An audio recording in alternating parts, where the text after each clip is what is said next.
Hello, I'm Troy. Thanks for listening to this podcast. We're going to be talking about emptiness, and I have Linda here who's going to share an incredible perspective when it comes to this topic.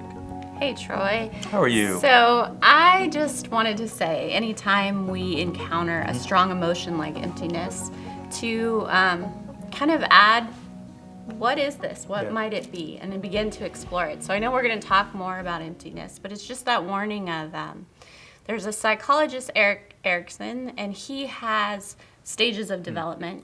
And within those stages of development, there is one that is titled stagnation versus generativity. Okay. And that's literally a developmental stage that talks about us finding purpose in giving our lives to something greater than ourselves and outside of ourselves. But there's another element to emptiness when you're feeling that. It may be that there was a wound at some point in your life that didn't get the attention that it needed. And because of that, you're bumping into that. So it's kind of holding the tension of, is this a growth edge? Is this some place where God wants to do something new in my life and expand and how he created me in a normal developmental process? Or is this something that needs my attention and more of my care?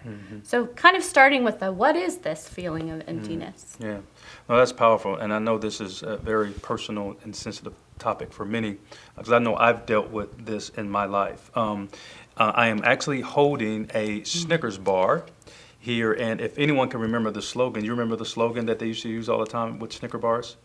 The Come on, doesn't Linda. Satisfy you? Exactly. Snickers satisfies. Oh, it does satisfy It you. does satisfy. Basically, it said if you're hungry, this is what you need to grab, the Snickers bar, to fulfill that hunger. It was like hangry. Yeah, it was if like, you're hangry. because I know like I get angry when I'm hungry, and so it definitely fit. And that slogan definitely caught on because it talked about a need to feed yourself because you're hungry.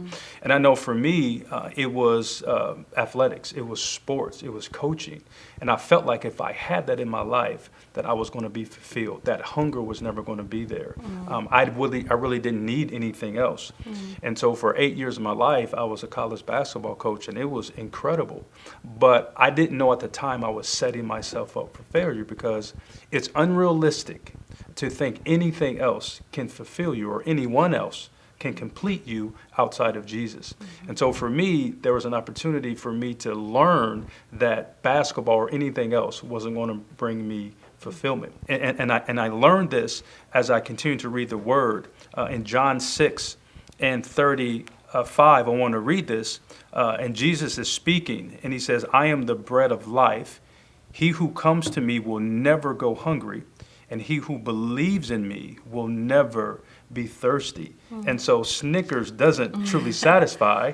Only Jesus can do that. Yeah, that's good stuff. Yeah. So what would you say to the Christ follower who has brought Jesus into their life, but there's this part, kind of this stage of life where they're thinking like I'm just not sure what he's calling me into, what he's inviting me into, or why every time I try something, it feels like it just isn't quite enough. It doesn't meet the need. Like, how do we process that if we know, hey, we say we believe in Jesus, but I still am encountering this? What are maybe some things that we can do that would help us to explore what might be happening on the inside? Well, I would go back to the analogy we talked about eating. Like, what are you trying to fulfill your life with? Maybe Jesus is trying to get you to understand that yes, you love me, yes, you've accepted me, but you still holding on to these things for fulfillment. And so he's probably trying to help us get perspective of, I'm the only way that you can be fulfilled. I'm the only way that you would never hunger and thirst again. And so I would say is, how intimate are we? Are you spending time with Jesus? Are you reading your word? Are you in community? Are you surrounding yourself with people who are seeking him as well? And I will also say, are you attending a church body? Are you around corporate believers as well? Because we all journey this together. And there are seasons that we all go through, whether it be following Jesus or not, that we're looking for that fulfillment.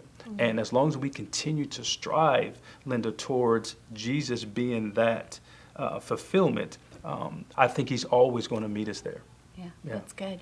It reminds me of I love that you speak almost to community and then maybe even mentors.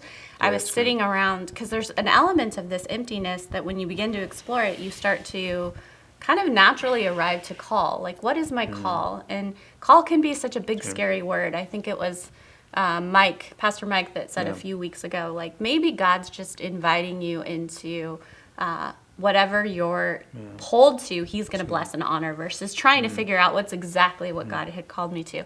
But I was sitting with a group of friends, and we were discussing this call and really defining what our calls were. And there was this part of me of like, I have the verbiage. I could tell you, like, here's what I feel called to. Here's the group of people that I feel called to. Here's where I feel like God is using me to minister.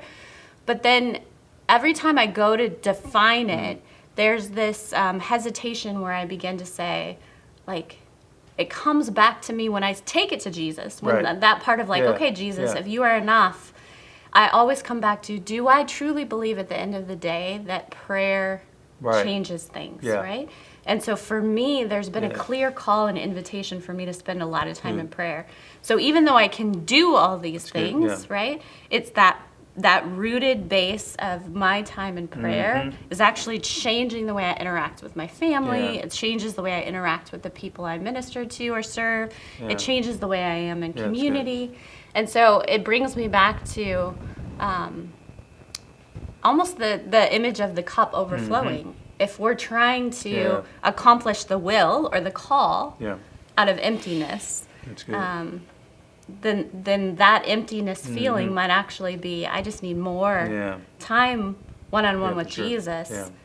Even though I've already accepted him into my life, like, how is my soul? What is the condition of my soul? And I know for me, when there's a deficit, it creates this dependency. And I believe Jesus, that's one of the most beautiful places to be when you're needing him, when you're not full. And there's this pursuit of, man, the only way for me to get whole is if I go up to Christ.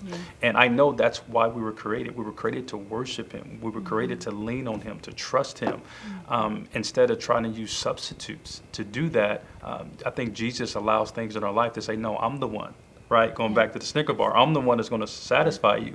And I think it just keeps us close to him. Being empty is not necessarily a bad thing. I know it can be horrible at times. I've experienced it myself.